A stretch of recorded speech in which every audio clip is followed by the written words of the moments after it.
Assalamualaikum warahmatullahi wabarakatuh ya. Membangun kota Nusantara walau banyak pro dan kontra, Jadi sobat era sekalian, antara aku, kau dan bekas ibu kota aku itu lagu yang saya ciptakan bersama Ogi Carizda ya. Dan ini Rocky Gerung buat statement yang mengatakan bahwa Jokowi dibohongi menterinya, bisa segera pindah ke IKN dalam waktu dekat. Padahal harusnya Jokowi aware, tidak gampang. Jadi kalau misalnya ada orang mengatakan bangunan selesai pada 5 bulan ke depan, maka spare waktulah kira-kira 7 bulan setengah. Jadi spare waktu setengahnya dari prediksi, karena itulah yang paling aman dan paling safe ya. Oke, sobat sekalian, coba kita baca ya. Populis Jakarta, pengamat politik Rocky Gerung merasa Presiden Jokowi dibohongi para menteri bisa pindah ke ibu kota Nusantara IKN yang terletak di Kalimantan Timur dalam waktu dekat. Pasalnya menurut Rocky Gerung, para menteri tidak mungkin membantah keinginan Jokowi untuk segera pindah dan berkantor di IKN, namun hanya bisa berusaha untuk menundanya. Jadi beliau sendiri itu mulai merasa bahwa itu akan gagal, karena itu mungkin sekarang lagi rapat di istana untuk minta pendapat menteri-menteri, dan menteri-menteri itu pasti akan berbohong. Iya Pak, bisa ini bulan Juli segala macam ucapnya. Ya, dikutip dari YouTube Rocky Gerung Official. Karena menteri-menteri itu nggak mungkin bantah keinginan Pak Jokowi itu, tetapi sampai pada satu waktu nanti mungkin ada menteri yang bilang, Pak ini ada potensi banjir nih 2 hari ke depan. Nih ada potensi gempa bumi misalnya tuh. Jadi dibohongin aja tuh supaya nggak jadi penaikan bendera di situ kan imbuhnya. Sebelumnya Presiden Jokowi menegaskan akan pindah ke IKN dan mulai berkantor jika infrastruktur sudah siap, termasuk listrik dan air, karena dirinya tidak ingin memaksakan sesuatu yang belum siap, dan ternyata belum siap. Jokowi menyampaikannya ketika ditanya rencananya untuk berkantor di IKN mulai Juli 2024. Airnya sudah siap belum? Listriknya sudah siap belum?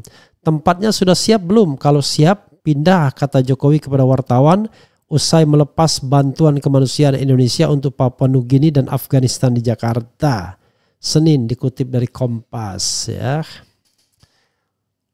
Mantan wali kota Solo itu mengatakan air bersih dan listrik belum siap di IKN berdasarkan laporan yang disampaikan kepadanya. Sudah dapat laporan tapi belum siap katanya. Kemudian mengenai penerbitan keputusan Presiden Kepres tentang pemindahan ibu kota, Jokowi mengatakan hal tersebut bergantung dengan situasi yang terjadi di lapangan. Kepres bisa sebelum, bisa setelah Oktober. Kita melihat situasi lapangan, kita tidak ingin memaksakan sesuatu yang memang belum. Jangan dipaksakan, semua dilihat, progres lapangannya dilihat, ungkapnya. Luar biasa ya. Jadi kita bicara tentang panggung depan dan panggung belakang. Saya mengatakan ya, panggung belakangnya sudah mulai realistis rupanya Jokowi. Gak akan bisa catch up. Tapi panggung belakangnya pastilah marah-marah dia. Karena kenapa? Dari awal ya memang kelihatan dibohonginya. Seperti yang saya sampaikan ya, ada seorang pengawas di IKN yang mengatakan belum selesai katanya. Karena selama ini yang ditampakkan bagian depan saja, padahal di dalamnya belum selesai. Ya, jadi sobat era sekalian, orang dalam saja mengatakan ya nggak mungkin selesai. Karena itu menurut saya Jokowi akhirnya ya realistis bahwa ya sudahlah nggak bisa selesai ya.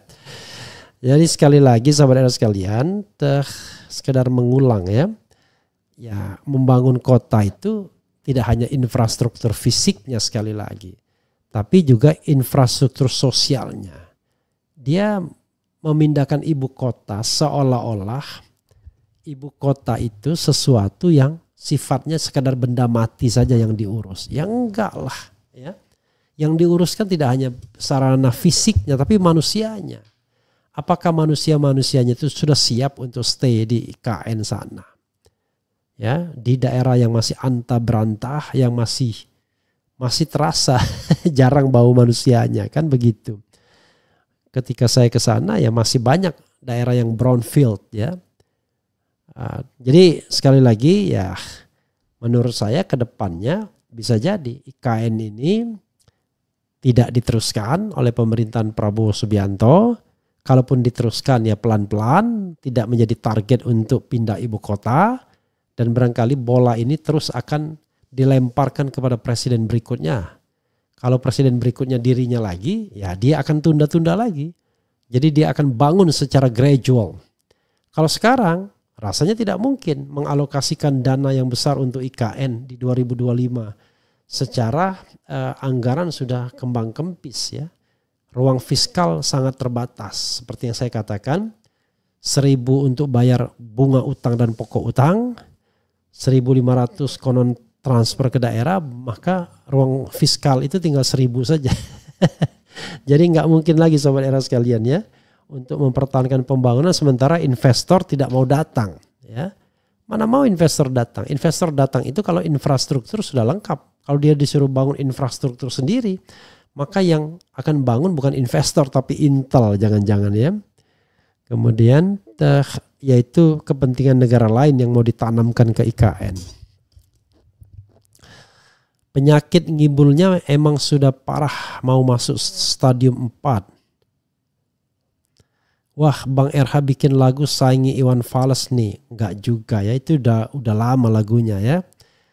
Dan saya memang ngutip memplesetkan dari antara aku, kau dan bekas pacarmu atau pacarku ya.